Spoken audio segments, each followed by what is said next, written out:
بسم اللہ الرحمن الرحیم۔ السلام علیکم۔ گھر کا ڈاکٹر میں خوش آمدید کرتا ہوں۔ آج کی میری اس ویڈیو کا موضوع ہے بچوں کا سر بنانا۔ آنے والے وقت میں بچوں کو کن کن مشکلات کا سامنا کرنا پڑ سکتا ہے، ایسی معلومات جاننے کے لیے چلتے ہیں اس ویڈیو کی تفصیل کی جانب۔ ناظرین، عام طور پر بوڑھیوں کا یہ ماننا ہوتا ہے کہ بچے کے سر کو گول اور پیچھے کی طرف سے بٹھانا ضروری ہوتا ہے۔ اس سے بچے کا چہرہ بھی خوبصورت لگتا ہے اور اس کا سر بھی اچھا لگتا ہے، جس کے لیے چاولوں کی تھیلی، خاص طریقے کے تکیے، اینٹوں پر سر رکھنا جیسی تکلیف دہ طریقے شامل ہیں، جس کے ذریعے سر کو پیچھے کی طرف سے دبا دیا جاتا ہے۔ لیکن ہم آپ کو اپنی اس ویڈیو میں یہ بتائیں گے کہ وہ عورتیں اس ویڈیو کو لازمی دیکھیں جنہیں اپنے بچے کے سر کو بٹھانے کا بہت شوق ہے، اور وہ عورتیں یہ جان لیں کہ ان کی اس حرکت سے ان کے بچوں کا مستقبل میں کن مشکلات کا سامنا کرنا پڑ سکتا ہے۔ ناظرین، ماہرین کے مطابق سر کو اس طرح سے پچکانا بچے کی صحت کے لیے کسی طرح بھی مفید نہیں ہے، بلکہ اس طرح کے سر کو میڈیکل زبان میں فلیٹ ہیڈ سنڈروم کہا جاتا ہے، اور یہ وہ عمل ہے جو کہ خواتین بچوں کی نرم ہڈی کی شکل کو تبدیل کر کے اپنی مہارت قرار دیتی ہیں، جبکہ حقیقت میں اس طرح سے وہ بچوں کی کھوپڑی کی ہڈی کی شکل تبدیل کر کے اس کو ایک بیماری میں مبتلا کر سکتی ہیں، جو کہ درج ذیل مسائل کا سبب بن سکتی ہے۔ اس طرح سر کو بنانے کی صورت میں کچھ بچوں میں جو مسائل پیدا ہو سکتے ہیں وہ کچھ اس طرح سے ہوتے ہیں: بچوں کی فائن موٹر سکلز کی کمزوری، جس کے نتیجے میں بچے باریک بینی کے کام میں دھیان لگانے میں مشکل کا سامنا کر سکتے ہیں۔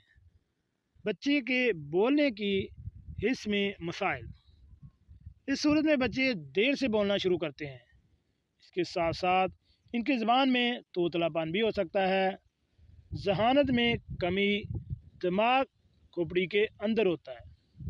اگر کھوپڑی کی شکل کو تبدیل کیا جائے تو اس سے دماغ کی نشو و نما بھی متاثر ہو سکتی ہے، جس سے بچے کی ذہانت میں کمی واقع ہو سکتی ہے۔ جذبات کو محسوس کرنے کی صلاحیت میں کمی، ہر انسان کے محسوس کرنے کے تمام حصوں کا تعلق اس کے دماغ سے ہوتا ہے۔ دماغ کے متاثر ہونے کی صورت میں بچے کے جذبات کے اظہار کی صلاحیتوں میں بھی کمی واقع ہو سکتی ہے، جس سے بچہ چڑچڑا ہو سکتا ہے اور ضدی ہونے کے بھی امکانات ہوتے ہیں۔ اس کے ساتھ ساتھ جب بچوں کے نازک ہڈی کو دباتے ہیں تو اس کی یادداشت بھی کمزور ہونے کا خطرہ ہو سکتا ہے۔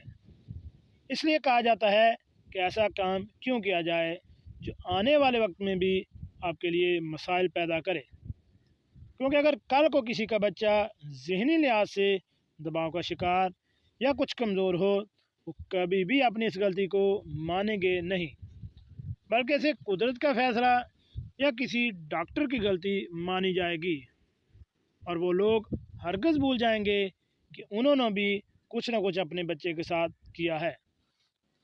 میڈیکل ماہرین کے مطابق اس صورتحال میں جبکہ اب تحقیقات بھی سامنے آ چکی ہیں تو بچوں کے ساتھ یہ ظلم بند ہو جانا چاہیے۔